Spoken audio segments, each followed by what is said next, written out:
अस्सलाम वालेकुम, मैं हूं समर अब्बास। एक नई वीडियो के साथ 2023 का जो वफाकी बजट है वो बिल्कुल आने को है।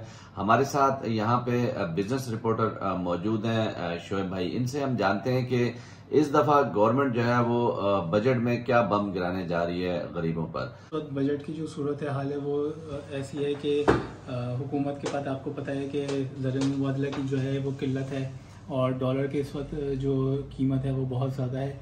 बिजनेस कम्युनिटी बहुत ज़्यादा पुरुम्मीद नहीं है कि बजट में उन्हें कुछ ऐसी चीज़ रिलीफ मिलेगा। बिजनेस कम्युनिटी ने अपनी तजावीज़ तो दी हैं, लेकिन अब देखते हैं कि आगे हुकूमत क्या करने जा रही है। वैसे उम्मीद यही है कि टैक्सेस बढ़ें और बैंक से जो पैसे निकालेंगे लोग अब वो वाला टैक्स दोबारा से लगेगा उसके ऊपर। मकसद क्या क्या टैक्स बढ़ाने जा रहे हैं, क्या क्या करने जा रहे हैं?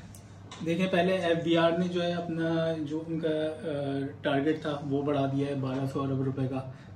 पहले जो है 7000 अरब रुपए का टारगेट था, अब वो बढ़ा के 8200 अरब रुपए कर दिया है। लेकिन बिजनेस कम्युनिटी कहती है कि पहले ही वो टारगेट अचीव नहीं हो सका, तो ये अब 8200 अरब रुपए का टारगेट किस तरह से अचीव होगा। लेकिन सारी चीजें बिजनेस कम्युनिटी तो नहीं दे रही होती, तो गरीब पे अल्टीमेटली गरीब पे मलबा गिर रहा होता है ना सारा। बिल्कुल ऐसा ही है।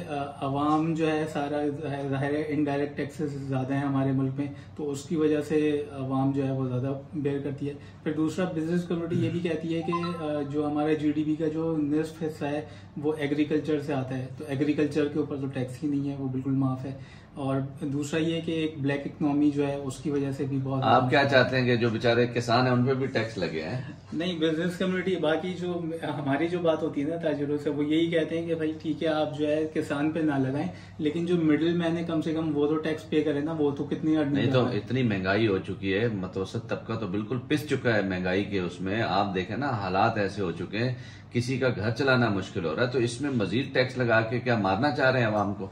तो अब हुकूमत जो है आमदनी कहाँ से करेगी, अब ये बताएं। अब हमारे यहाँ असल में ये है कि 50% से ज्यादा इकोनॉमी जो है ना वो ब्लैक इकोनॉमी है। अब आप देखें, मिडिल मैन जो है वो कहाँ टैक्स देता है? जिससे भी आप बात करें वो यही कहता है कि भाई मैं तो इनडायरेक्ट टैक्स देता हूँ, मैं पेट्रोल पे टैक्स देता हूँ, मैं साबुन खरीदता हूँ। नहीं, तो ये क्यों गरीब को इस तरह गरीबों पर टैक्स लगाना चाह रहे हैं? जो बड़े करप्ट लोग हैं उनको पकड़े, उनसे टैक्स लेना।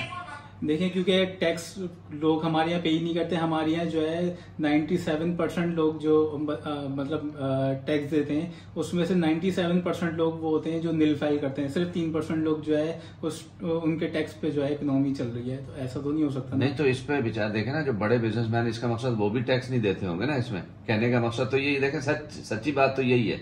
बिल्कुल, अंडर इनवॉइसिंग हर जगह होती है, यही तो है हमारा करप्शन। तो नहीं तो बुरा हाल किया हुआ है। नहीं, तो फिर जो ये सियासत का जो चक्कर चल रहा है, जिसमें कह रहे हैं वो करप्ट, ये करप्ट, ठीक है ना, तो इसमें तो फिर मामला वो सही कह रहा है ना। फिर कासिम के अब्बू जो है वो सही कह रहा है फिर। बिल्कुल। लेकिन कासिम के अब्बू के हवाले से भी बताता जाऊं कि कासिम के अब्बू पे भी अब जो है ना, हम उसका नाम जो है ना ऑन एयर नहीं कर सकते माजरत के साथ, क्योंकि जाहिर है मामला सारे हो रहे हैं। लेकिन कासिम के अब्बू ने भी जो काम एक दफा जहनों में लोगों के डाला ना, वो भी गलत किया। एक संजीदा बात की जाए तो जो 9 मई के वाकयात थे वो बिल्कुल जो दुश्मन रेड लाइन क्रॉस नहीं कर सका ना, वो इन्होंने रेड लाइन क्रॉस की है। ऐसा कहीं नहीं होता कि अपने ही मुल्क की फौज के खिलाफ आप निकल आओ। कोई दुश्मन फौज थोड़ी थी।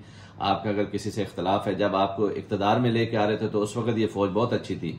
जब आपको इक्तदार से जब दूसरा वो न्यूट्रल होकर खड़े हो गए तो फिर आपको बुरा लग रहा है।